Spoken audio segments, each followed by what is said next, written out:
Estamos en una nueva sesión de nuestra semana, la 15ª semana de la cultura digital que estamos organizando aquí en el Laboratorio Aula Multimedia, auspiciado por la Coordinación de Educación Continua y a Distancia, que como ustedes saben, cada trimestre realizamos a cabo con el propósito de difundir cultura digital y entender de qué manera la tecnología ha afectado nuestras vidas profesionales. Bueno, en esta ocasión estamos tenemos aquí como invitado al maestro Luis Ángel Hurtado Razo.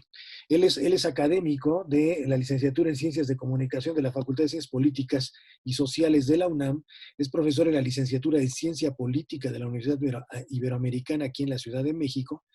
También ha sido profesor investigador invitado en posgrados de periodismo e investigación en la Universidad Autónoma del Estado de México.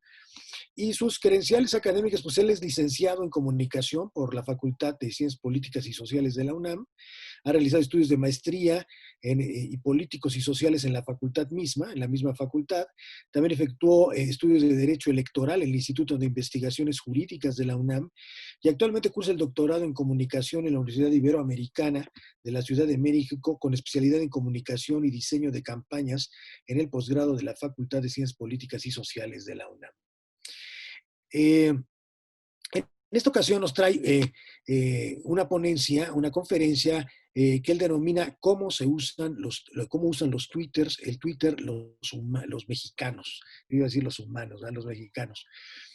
La presente ponencia tiene como propósito exponer los resultados del primer estudio nacional de cómo usan Twitter los mexicanos, el cual está integrado por el análisis de 3 partes. Datos demográficos de los usuarios de Twitter, cómo usan el Twitter los mexicanos, el impacto de las fake news en Twitter. Esta investigación busca mostrar el impacto que está teniendo el uso de Twitter en México. Pues Luis Ángel, somos todo oídos aquí para conocer los resultados de este estudio, ¿no? Tenemos aquí una audiencia universitaria ávida de conocerlos. Todo tuyo el auditorio. Pues muchísimas gracias. Para mí nuevamente es un honor estar aquí con ustedes, presentando ahora en esta ocasión este estudio sobre el caso de Twitter. Agradezco muchísimo la invitación y como bien lo señalaban en la presentación, la ponencia lleva por título ¿Cómo usan Twitter los mexicanos? Este estudio lo realizamos en conjunto en la Facultad de Ciencias Políticas y Sociales de la UNAM y en la Consultoría Comunicación Política Aplicada. Fue un estudio que se realizó a nivel nacional, el cual contempló a los 32 estados y tuvo una muestra demográfica de 883 cuestionarios que fueron aplicados en todo el país. Básicamente, para iniciar esta plática, me gustaría hablar primero qué es Twitter. Twitter, pues como tal, es una red sociodigital, como muchos de nosotros lo sabemos, que fue fundada en el año 2006. Está, de hecho, por cumplir 15 años de existencia y fue creada en los Estados Unidos, en San Francisco, California. Y básicamente es un sitio o una plataforma digital denominada como microblogger. Es una especie de blog, pero de una forma más corta. De hecho, su creador, Jack Dorsey, mencionó que la idea de crear Twitter se basó principalmente en los mensajes de telégrafo. En ese sentido, tenemos esa característica que tiene esta red sociodigital, que en un inicio, cuando surge, solamente permitía mensajes breves de 140 caracteres. Con el paso del tiempo y con la competencia que hay hoy en día en las redes sociodigitales, pues vemos que básicamente ha ido adquiriendo diferentes herramientas para sus usuarios, que van desde el uso de fotografías, links, videos, transmisiones en vivo, etcétera, etcétera, etcétera. Ahora, en ese sentido, ¿qué características tiene propias Twitter que lo diferencian de otras redes sociodigitales? Pues la primera es que permite una interacción directa con distintos usuarios, los cuales muchas veces no es necesario que te sigan ni que tú los sigas. Solo lo único que permite en este caso Twitter es que tú estés con una cuenta en esta red sociodigital. La segunda característica que tiene esta red sociodigital es que agiliza la integración de redes o grupos mediante algo que nosotros hoy conocemos como metadatos, pero básicamente en la configuración de Twitter se conoce mejor como hashtag, que es a partir del uso de este símbolo de gato y las frases las palabras que nosotros vayamos colocando. Una tercera característica es que da la posibilidad de conocer información de cualquier parte del mundo. Es una red sociodigital que, como bien lo sabemos, al estar en Internet, permite que sus usuarios conozcan cualquier información que estén generándose a lo largo del mundo y que sea publicada por algunos de sus usuarios. Otra característica es que precisamente esta red sociodigital puede emitir un mensaje que puede ser consultado en cualquier momento y con ello rompe todas las barreras del tiempo que estábamos acostumbrados en el anterior esquema de comunicación. Porque básicamente hoy en día vemos, sobre todo en contextos políticos, que muchos mensajes de ciertos actores que están en contiendas electorales o que están en distintas esferas de gobierno, que muchas veces los usuarios o los opositores deciden traer a colación mensajes que habían publicado en el pasado o al inicio de sus andanzas en Twitter y que muchas veces lo traen a colación precisamente para criticar a lo mejor ciertos pensamientos que habían enunciado en esta red social digital y que muchas veces contradicen, digamos, el actuar de esta persona en la actualidad. En ese sentido, también Twitter nos permite entrar, digamos, es un gran atesorador de mensajes en el tiempo y con ello nos permite romper todas estas dinámicas de tiempo. Otra de las características, la quinta básicamente, es que permite a sus usuarios que puedan desarrollar o emitir mensajes en tiempo real. ¿Esto qué quiere decir? De hecho, esta es una de las características más fuertes de esta red sociodigital, a diferencia de Facebook, a diferencia de Instagram, a diferencia de TikTok o a diferencia de otras redes sociodigitales. Esta red sociodigital se caracteriza por emitir mensajes, como son mensajes cortos, viajan a una velocidad casi de tiempo real. Esto nos permite que a partir de esta característica y además aparte de la generación de tendencias o agrupación de personas, pues que esta red sociodigital sea del interés de muchas personas porque te puedes enterar en tiempo real del acontecer de ciertas coyunturas o del acontecer de sucesos que ocurren en cualquier rincón del mundo.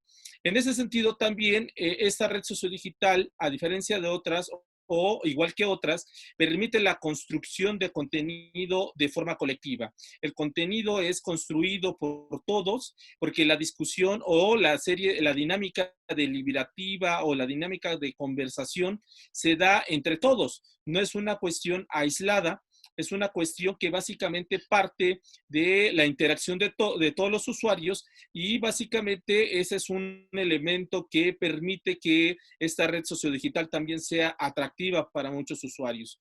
Una séptima característica que va de la mano con lo que ya dije es precisamente la generación de tendencias.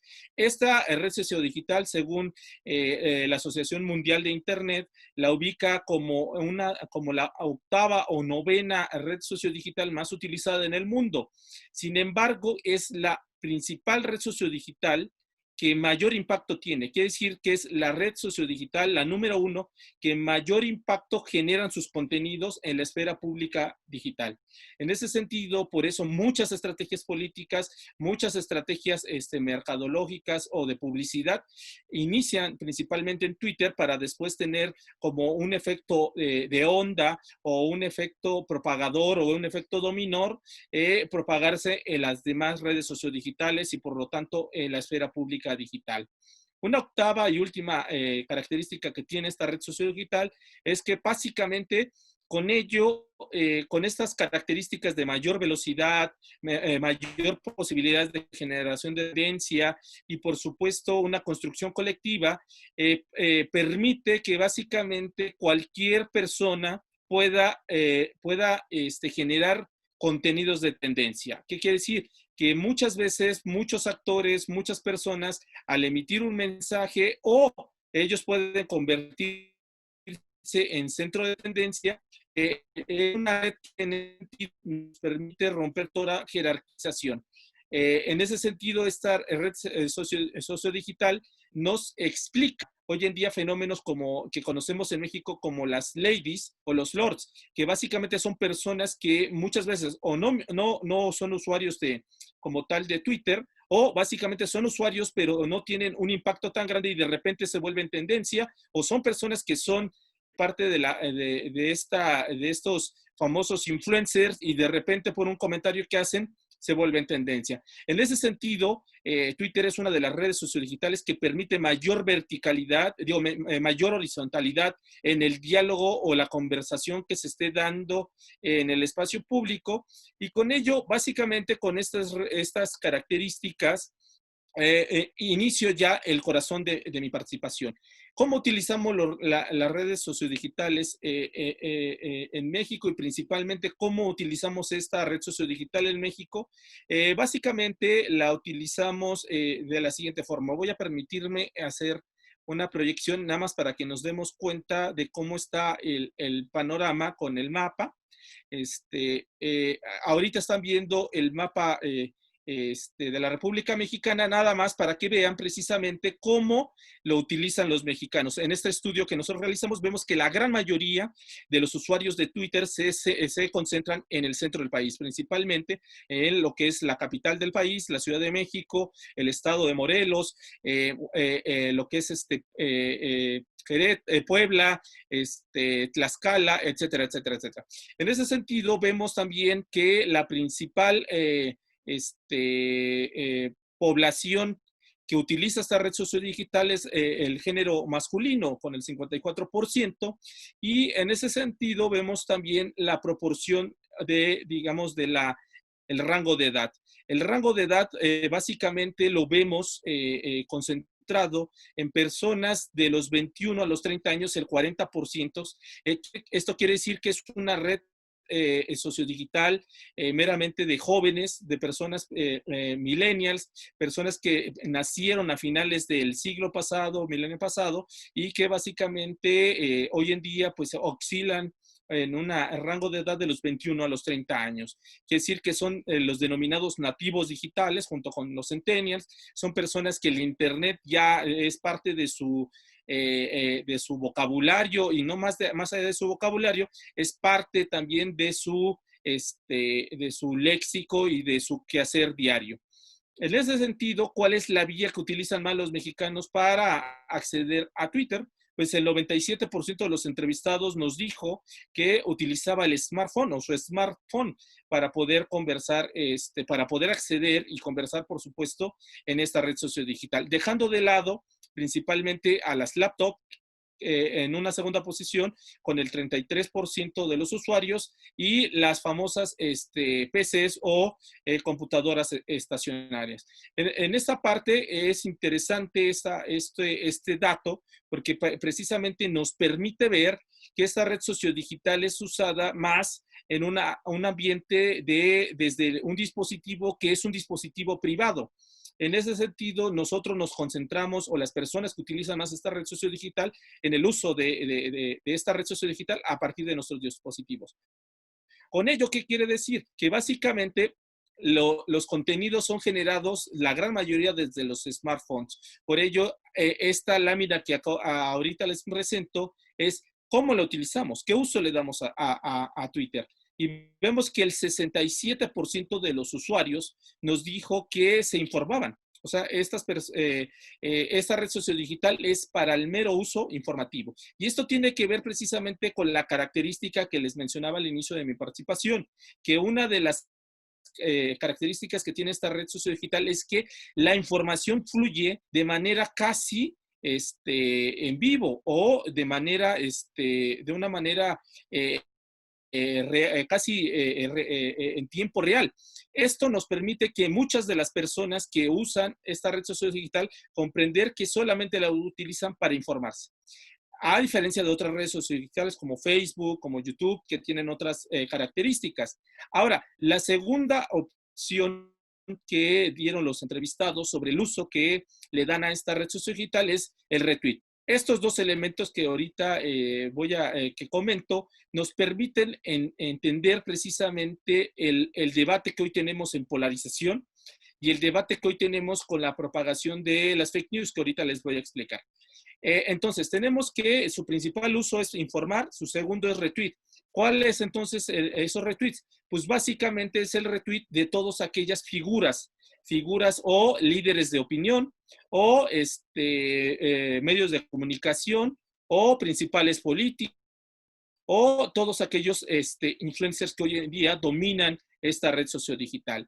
En ese sentido, ¿qué quiere decir este resultado? Que los mexicanos somos más consumidores de información en Twitter que generadores de información.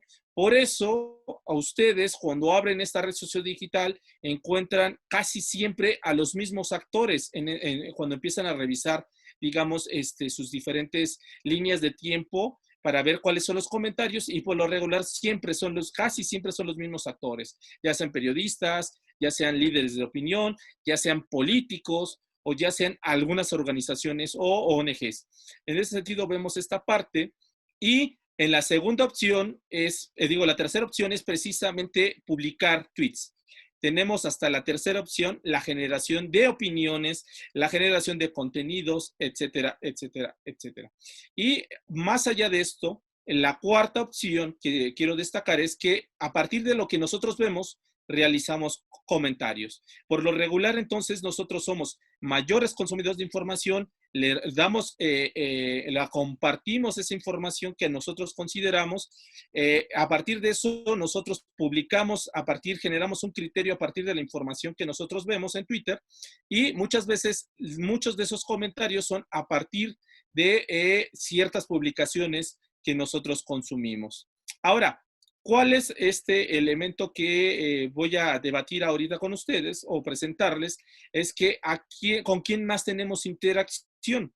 Pues aquí en esta gráfica vemos que el 57% de los entrevistados nos dijo que eran figuras públicas.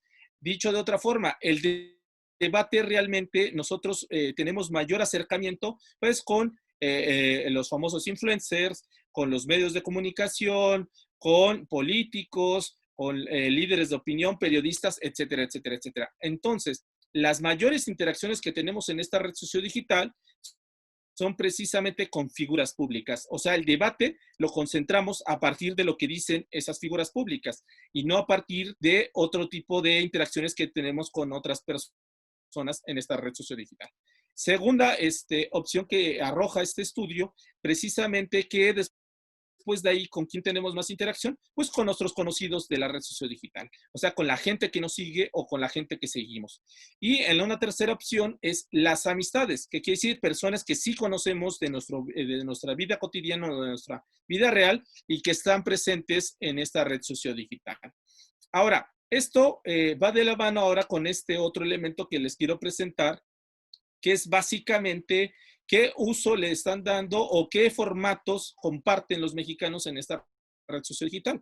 Pues en primer lugar, pues básicamente es las imágenes, 58%. En ese sentido, como consejo, yo les daría que muchos de ustedes a lo mejor dicen, ¿por qué yo no tengo mis publicaciones no tienen tanto impacto en esta red social digital? Pues básicamente porque en primer lugar no incorporamos los elementos que son del mayor interés de los usuarios. Y aquí estamos viendo que uno de los mayores elementos es las imágenes. Entonces, a partir de eso, yo les aconsejaría que varios de sus comentarios o varios de los mensajes que ustedes emitan en esta red social digital vayan acompañados de una imagen, seguido de un link y tercero, pues una fotografía. Esto nos permite ver que esta red sociodigital que en un inicio inició como puros mensajes de texto, ahora ya tiene diferentes recursos que le permiten enriquecer a los usuarios y más allá de eso, permite centrar la atención en elementos más gráficos que, digamos, escritos, que es el caso de las imágenes, las fotografías y, por supuesto, del video. Ahora, vamos a entrar en la tercera etapa o la tercera fase de este estudio, que es precisamente la parte que tiene que ver con la información cuánto creemos en lo que nos comparte esta red sociodigital y cuánto no creemos. Esto va de la mano del fenómeno de los fake news o la desinformación digital. En el estudio nosotros les preguntábamos que cuánto creían en la información, siendo el número 10 el 100%, y nosotros decidimos colocar el número 1 como el 10%. No encontramos a nadie que nos dijera que creía menos del 10%. Por ello, la tabla solamente considera del 1 al 10. ¿Cuál fue la opción que más presencia tuvo entre las personas que contestaron? Que fue el caso del número 8. Con el 32% de los entrevistados dijeron que creían en un valor del 8, que corresponde al 80%. ¿Qué quiere decir? De nosotros, de los estudios que hemos realizado de las 5 redes sociodigitales más utilizadas, que son Facebook, Twitter, WhatsApp, Instagram y por supuesto YouTube. Esta es la red sociodigital en la que más confían los mexicanos. Es en la que más deciden creer en la información que circula en esta red sociodigital. Y esto nosotros lo pusimos porque empezamos, cuando hicimos esta medición, a ver un aumento en la presencia de desinformación digital o fake news en esta red sociodigital. Con ello, también nosotros preguntamos si habían recibido información o desinformación digital o noticias falsas en esta red sociodigital. Y el 71% de los entrevistados nos dijo que sí había recibido información falsa en esta red sociodigital, en Twitter.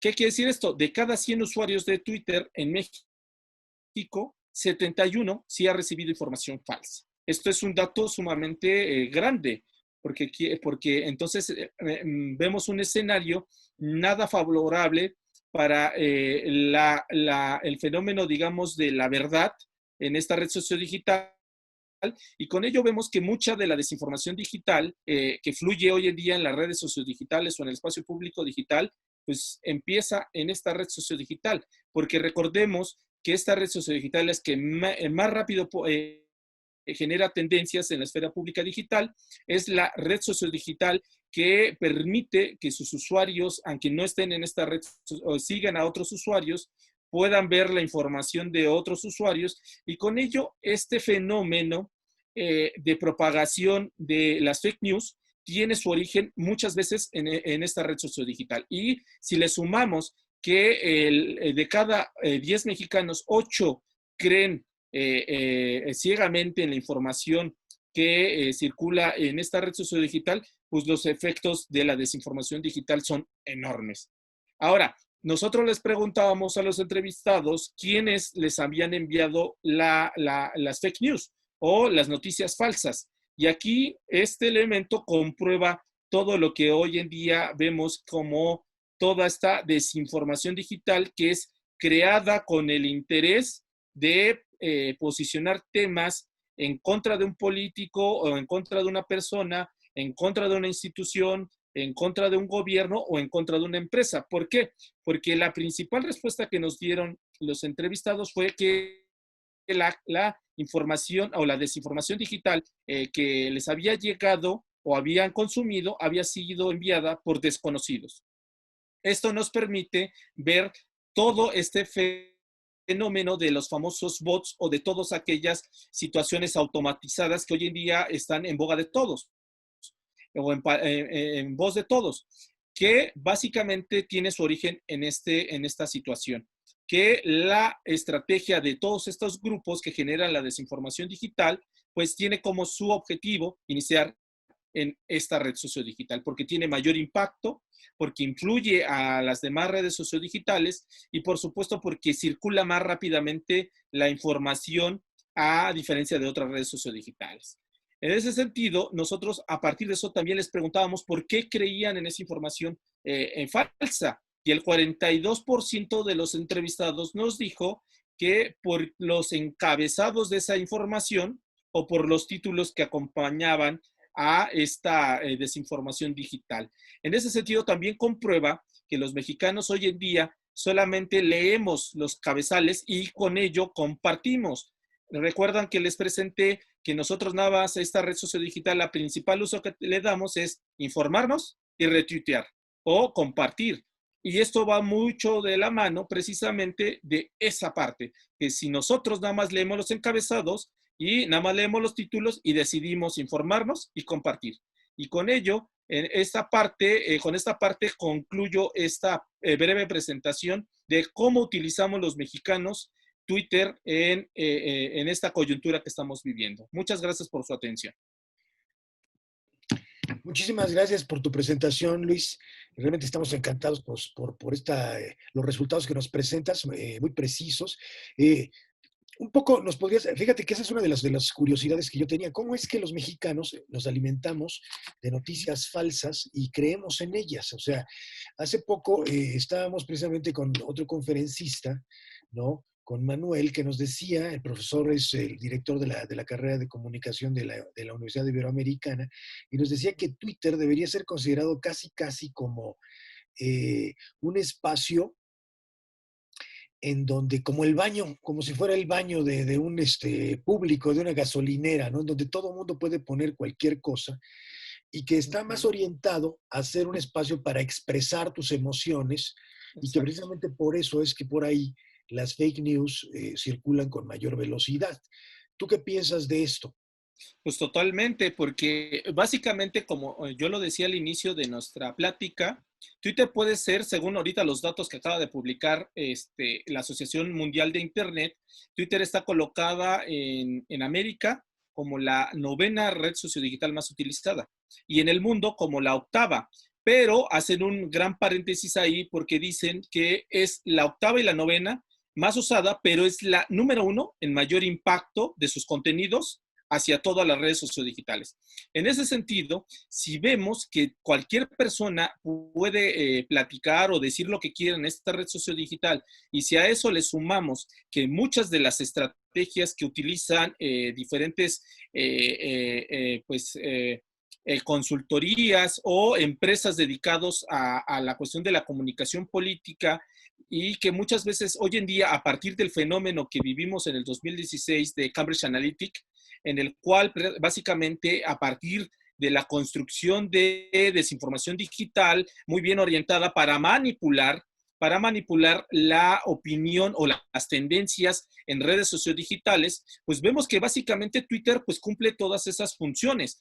En México, si nosotros nos percatamos, la gran mayoría de los efectos que estamos viviendo hoy en día con el COVID-19, la gran mayoría de la desinformación surgió aquí. Y va de la mano y va encaminada con esta estrategia hoy en día del uso de WhatsApp, porque es otra red sociodigital en la cual nosotros le depositamos mucha fe. ¿Por qué? Porque nos lo comparten familiares, porque nos lo comparten amigos, porque nos lo comparten personas que nosotros conocemos. Y en ese sentido, nosotros no estamos corroborando la información. Y aparte, si a eso le sumamos que en Twitter la información circula de una manera muy rápida y con el famoso fenómeno de subirnos a las tendencias para ser considerados y no entrar a esa famosa, a esa famosa ay, se me fue el nombre, la famosa esfera del silencio. No, es la famosa, sí, pues es la espiral del silencio, ya me acordé.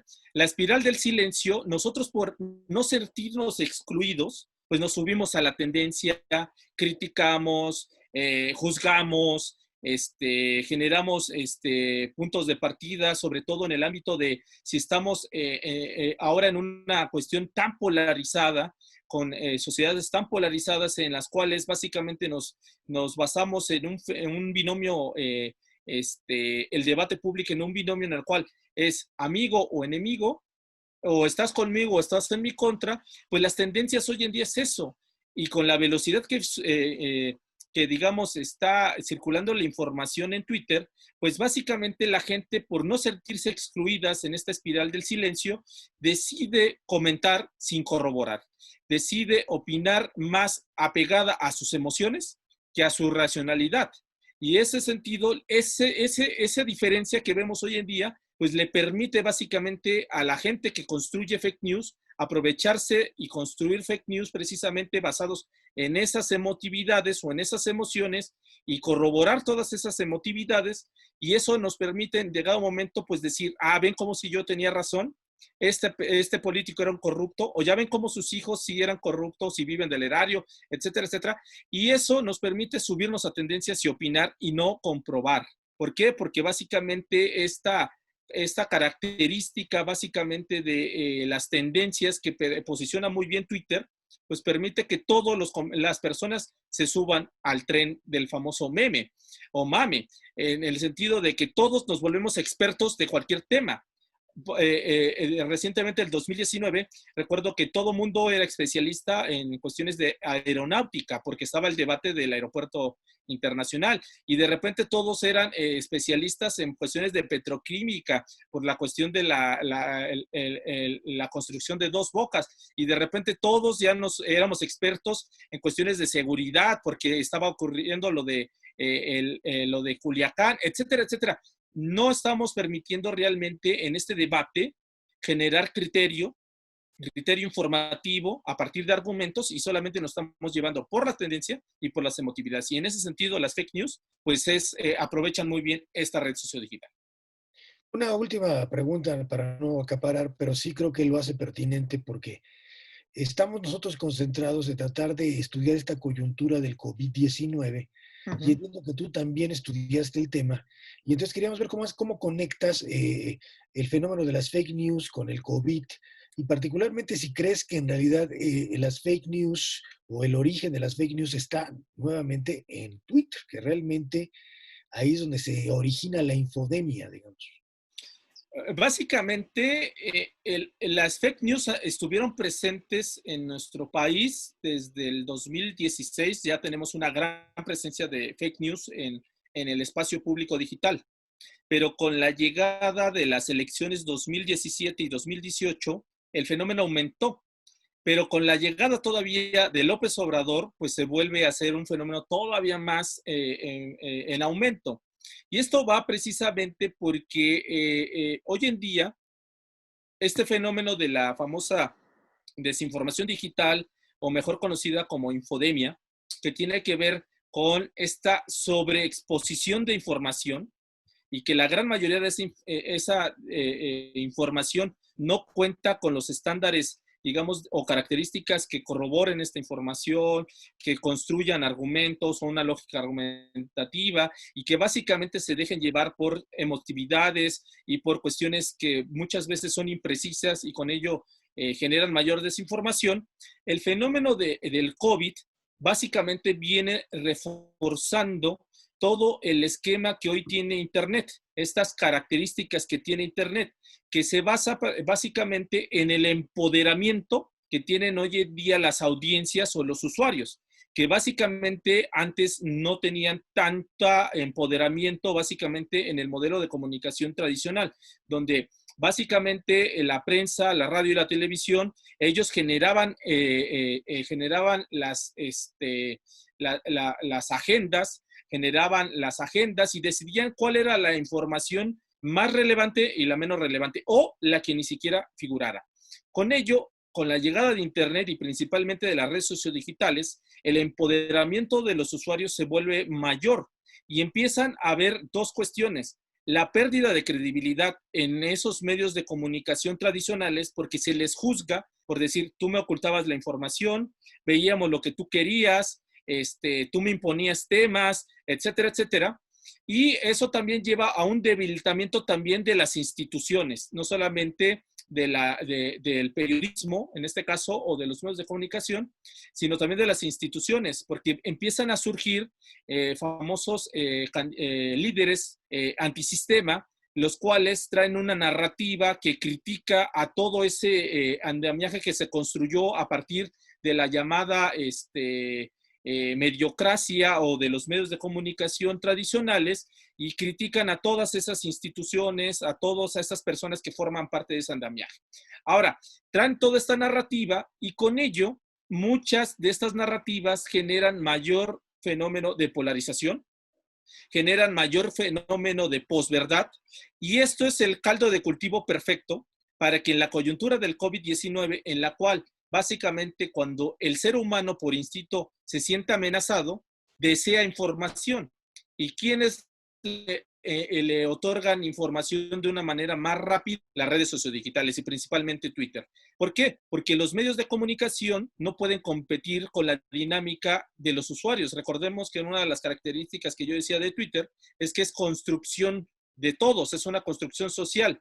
No puede competir ninguna redacción del mundo a la construcción social, porque de aquí que corrobora el periodista, de aquí que recorre a verificar o a contrastar con otras fuentes, redactar la nota y subirla, ya pasó unos 20 minutos, 30 minutos, 40 minutos, que muchas veces la desinformación digital, pues como no busca corroborar, no busca buscar fuentes y solamente dejarse llevar por emotividades, construyen esta información y la dan a conocer.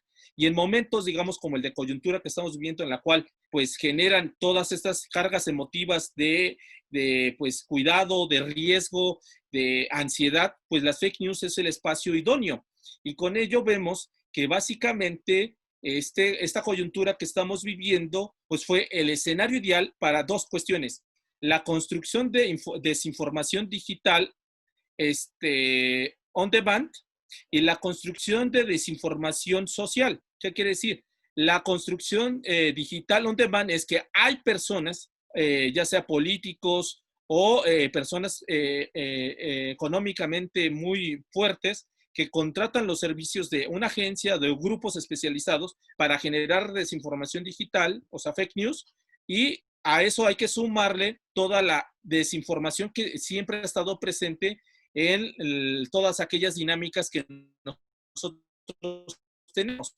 En ese sentido, ¿qué quiere decir esto para concluir pues básicamente Twitter es el espacio idóneo precisamente para difundir desinformación digital en momentos de riesgo. No solamente en momentos coyunturales como las candidaturas, como las elecciones, sino en fenómenos de riesgo. Recordemos lo que ocurrió en México precisamente cuando el sismo del 2017, que también fue un fenómeno similar al que estamos viviendo, porque estábamos amenazados ante un riesgo latente y en ese sentido, pues surgió mucha desinformación digital. No sé si contesté la pregunta, Mauricio. No, cómo no, con mucha precisión. Yo creo que establece esta conexión, como estos momentos de crisis son los que permiten que la gente reaccione más visceralmente, y Twitter está disponible para que esta víscera y toda esta visión emocional se esparza, y pues es el caldo de cultivo. Definitivamente creo que nos has aclarado muy bien este vínculo que hay entre el fenómeno coronavirus y el fenómeno fake news. Y ahora quisiera que, si el auditorio está en disposición, que dialogaran con Luis, que yo creo que es muy pertinente dada la línea de investigación que ustedes han estado desarrollando en las últimas semanas. ¿Cómo ven, chicos? Yo tengo, bueno, un comentario y una pregunta que va asociada con que bueno, desde una perspectiva como idealista, por llamarle de alguna forma, uno hubiera esperado que este tipo de redes sociales pues nos sirvieran para hacer intercambio de ideas, para ver distintos puntos de vista y todo esto, pero muchas veces yo creo que todos en algún momento nos ha pasado de que interactuamos únicamente con personas afines a nuestras propias ideas y se termina siendo lo que algunos le han llamado como una cámara de ecos, porque únicamente son, bueno, son multitudes de usuarios que terminan debatiendo un único punto de vista y únicamente refuerzan esa perspectiva, ¿no? Entonces, pues no hay, estas comunidades ya no salen de ese punto de vista y no, realmente no hay un debate que esperaríamos, ¿no? Entonces, mi pregunta es si cree que las redes sociales deberían de promover un entorno, digamos, más sano o más propicio para el intercambio de ideas. Bueno, la pregunta para mí, si es idealista, definitivamente. Que lo hagan, no creo. ¿Por qué? Porque tiene que ver precisamente con algo que se llama economía comunicativa. ¿Qué quiere decir esto? Que hay toda una industria que genera ganancias multimillonarias y que básicamente esos algoritmos que básicamente se basan en el famoso echo chambers o cámara de eco, están asociados precisamente bajo una característica conductista. ¿Qué quiere decir? Que las personas que crean estas redes sociodigitales las crean con un afán de que nosotros recibamos el estímulo que nosotros deseamos.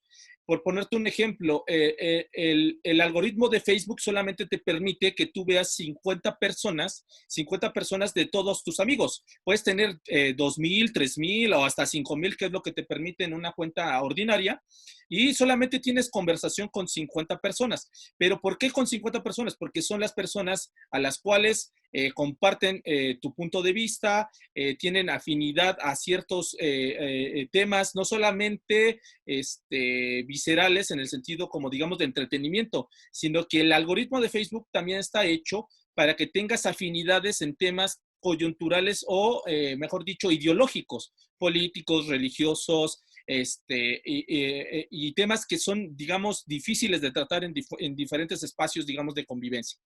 En ese sentido, eso nos permite ver una realidad muy bien hecha a modo. ¿Qué quiere decir? Una realidad que esté hecha a nuestros gustos, a nuestras orientaciones, y por eso se nos vuelve tan adictivo esta situación de ingresar todo el tiempo o más si la información la tenemos tan al alcance como nuestro smartphone. Recordemos en lo que les presentaba yo en esta presentación, de los resultados de esta investigación, que el 97% de los mexicanos accede a esta red sociodigital que es Twitter por medio del smartphone, y esto es para todas las redes sociodigitales, no solamente para esta. ¿Qué quiere decir? Que le apostaron también los desarrolladores de estas redes sociodigitales a que la información viaje con nosotros, que la información esté al alcance de nosotros y que muchas veces se genere fenómenos en los cuales a partir del conductismo y a partir de la cámara de eco, que básicamente estemos viendo la realidad que nosotros queremos ver. Y al ver esa realidad, nos olvidamos de las realidades que están ocurriendo. En ese sentido, varios teóricos que se han dedicado al estudio precisamente de esta famosa efecto de la cámara de eco, dicen que básicamente lo que vienen a hacer las redes sociodigitales es crear o pulverizar la realidad que teníamos o estábamos acostumbrados en el modelo de comunicación anterior. La pulverizan y cada quien tiene realidades distintas, y al tener realidades distintas, pues tiene, pues lógicamente, comentarios distintos, tiene gustos distintos, pero el problema es cuando se juntan todos esos gustos que muchas veces chocan o muchas veces son afectivos, o sea, se atraen, pues básicamente lo único que provocan son escenarios de mayor éncono o de mayor polarización, y con ello básicamente la deliberación en estas redes sociodigitales es casi meramente imposible. ¿Por qué es imposible? Porque al existir realidades distintas, nadie va a compartir entonces en llegado momento una realidad homogénea o una realidad coyuntural o una realidad mayoritaria. En ese sentido, por eso, básicamente, vemos que el fenómeno de la polarización que actualmente estamos viviendo y el fenómeno de la construcción del debate público digital, pues básicamente se esté perdiendo, y aquel, digamos, elemento que en llegado momento se pensaba que Internet nos iba a permitir democratizar no solamente los flujos informativos y los flujos comunicativos, sino que también nos iba a permitir mayor discusión y mayor generación de argumentos al tener mayor información, pues está viniendo abajo. Porque básicamente yo lo resumo de esta forma. Es que nosotros hoy en día nos informamos a la hora que queremos, desde el lugar que nosotros queremos, y no solamente eso, sino que nosotros hoy en día creemos en la información que nosotros creemos. Y básicamente eso está provocando tantas discusiones hoy en día en las esferas públicas digital, no solamente de Twitter, sino de todas las demás redes sociodigitales. No sé si respondí, Octavio. Sí, gracias. Mira, la verdad es que yo estoy muy entusiasmado con tu estudio. Yo siento que es precisamente lo que tenemos que estar haciendo realmente, investigando el comportamiento de los nuevos medios, precisamente para poder generar espacios de reflexión sobre todo este fenómeno que nos está pues enfermando, diríamos, ¿no? O sea, hay toda una dimensión psicológica que no sé si tú la has estado estudiando, pero la enfermedad mental que deriva información falsa, una de las preguntas que nos estamos haciendo precisamente en el grupo es cómo afecta, ¿no? La psique de los mexicanos el estar expuesto constantemente a esta información falsa. Tú nos dices que en realidad parece que los hace sentir bien, que no necesariamente los hace sentir mal, pero luego por otro lado, mundos completamente encapsulados genera estas discusiones, esta falta de entendimiento, esta incomunicación, ¿no? Y en esa medida, pues más bien nos aísla y el aislamiento también provoca una serie de afecciones psicológicas que ahorita todos los jóvenes están precisamente padeciendo. ¿Tú qué piensas de estos fenómenos psicológicos que se derivan del consumo de la información falsa? Pues básicamente tenemos dos momentos. Uno, cuando la información falsa corrobora tu forma de ver el mundo, y cuando corrobora el mundo, pues te genera felicidad. Básicamente, digamos, nosotros medimos eso en nuestro estudio del COVID-19, que básicamente hubo gente que nos contestó que al momento que recibía información falsa sobre que los agentes de mayor propagación en nuestro país eran los médicos, y que esos médicos eran los culpables, digamos, de la muerte de muchas personas para sacarnos el líquido de las rodillas, pues generaba satisfacción, o sea, generaba alegría. Pero por otra parte, cuando eran desmentidos esa realidad, pues generaba enojo y generaba frustración. O sea, ¿qué quiere decir esto? Que la famosa desinformación digital o lo que son los fake news en estas redes sociodigitales está generando dos momentos de los usuarios. Por una parte, corrobora tu forma de pensar, y hay gente que ya se queda con esa forma de pensar y dice, sí, ya te demostramos que sí existe el COVID, porque ya se enfermó una gente cercana a ti, o ya perdiste a alguien, etcétera. Pero aún así esta gente dice, no, yo no uso cubrebocas, yo no me lavo las manos, yo no tomo sana distancia. ¿Por qué? Porque a mí me dice Internet que justamente, y las redes sociodigitales, que esto nada más es porque las empresas están lucrando, las farmacéuticas, porque el gobierno es el que nos quiere manipular, etcétera, etcétera. En ese sentido vemos dos vertientes. La primera, la gente cree, y al creer, pues genera, digamos, cierta alegría, cierto entusiasmo. De hecho, lo medimos nosotros en este estudio, la parte de la emotividad que generan la información del COVID-19, principalmente lo que es la desinformación digital o las fake news. Había el polo de que generaba mucha satisfacción, pero también había el polo de que básicamente es un polo que sabe de la existencia del COVID-19, sabe de los riesgos que genera el COVID-19, y al momento que consumía información falsa, pues básicamente le generaba mayor ansiedad, le generaba mayor enojo, mayor estado de depresión, y uno muy interesante que es estados de odio o de rencor. Y en ese sentido vemos los dos polos a raíz, digamos, de la famosa desinformación digital. ¿Qué quiere decir esto?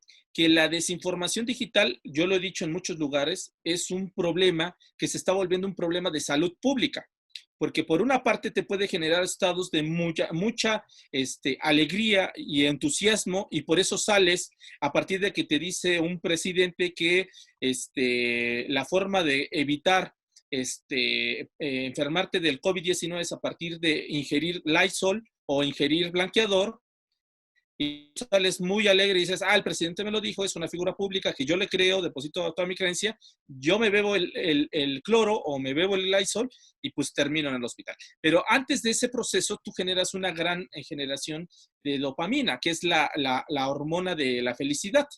En ese sentido, vemos esa parte, pero yo estoy, digamos, poniendo ejemplos de cierto riesgo que puede correr la gente, pero hay otros fake news que corroboran pues, formas de ver esa realidad, que va en el caso de los médicos. Por eso México, yo he sostenido en varios espacios académicos y en varios espacios noticiosos que, ¿por qué los países con mayor presencia de fake news en el mundo, que son Turquía en primer lugar, segundo lugar México, tercer lugar Brasil y cuarto lugar Estados Unidos? ¿Por qué estos países son precisamente donde más agreden a los médicos? Pues porque básicamente son los lugares donde más presencia tiene la desinformación digital o los fake news. Y no solamente mayor presencia, sino que lo consumen los usuarios. ¿Esto qué deriva? Pues que básicamente la gente sienta satisfacción al momento de consumir esta información y corrobora su forma de ver el mundo, pero también vuelvo a la cuestión de la salud pública. ¿Qué pasa cuando estas personas, que pueden ser poquitas, creen esa forma de ver el mundo y empiezan a propagarse, que se vuelve una pandemia? O sea, es un virus. La desinformación digital lo debemos de considerar también como un virus. ¿Qué pasa cuando se lo empiezas a compartir a tus amigos, a tu familia, a tus compañeros del trabajo, de la escuela, etcétera? Vemos que esto se empieza a propagar y en ese sentido, pues vemos que básicamente empiezan a creerlo y por eso hay tantas agresiones en contra del personal médico. O básicamente, como ocurrió en España, que sale un actor popular y dice, pues es que las antenas de 5G provocan la propagación del COVID-19. Muchas personas salen y empiezan a destruir las antenas que a muchas veces ni siquiera eran propias del 5G porque no habían llegado, en el caso de México no han llegado el 5G, pero como lo dijo, digamos, Miguel Bosé, pues se lo creen y le genera satisfacción y piensan que ellos están haciendo una cruzada a favor de la sociedad al destruir una antena de 5G o que más básicamente es una antena de 3G, de 2G o de 4G. En ese sentido, para concluir esta pregunta que me hace, doctor, pues básicamente las fake news está en dos polos. Por una parte genera satisfacción, pero por otra parte no genera satisfacción, porque básicamente en cuadros, digamos, de aislamiento, pues generan mayor depresión, mayor ansiedad. Y vamos a verlo así, en España, que vivieron un confinamiento obligatorio, no como el mexicano, aumentaron los casos de suicidio durante el confinamiento y también aumentaron los fenómenos de agresiones, de violencia familiar, que es también un fenómeno que en México también es corriente, que aumenta también en el confinamiento del COVID-19. No sé Interesante, si Luis. contesté la pregunta. No, la verdad es que nos estás dando una cátedra sobre estos temas.